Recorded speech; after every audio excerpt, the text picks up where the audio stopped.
Welcome to the Tech Egg. Don't get scrambled. Enjoy the video.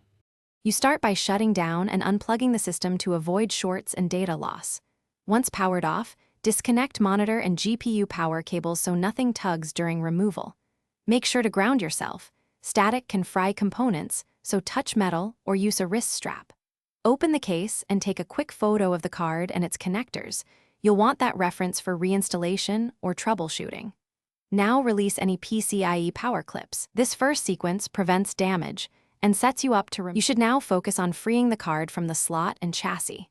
First, flip or press the PCIe retention latch on the motherboard so the card can come out. This avoids bending the board. Then remove the screws securing the GPU bracket to the case, 2 or 3 depending on model, because the card won't clear the slot without them.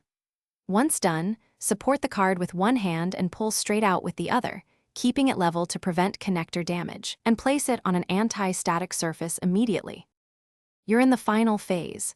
Store the GPU safely and verify system stability. Put the card in an anti-static bag or padded box to protect contacts. Now reconnect power and boot the machine to ensure it posts without the card or with a replacement. This confirms no accidental damage. If you hit a no display situation, make sure to reseat the card, try an alternate PCIe slot, or clear CMOS to reset hardware detection. These steps usually resolve common post-removal issues quickly. Thanks for watching. Consider subscribing if I helped unscramble your problems.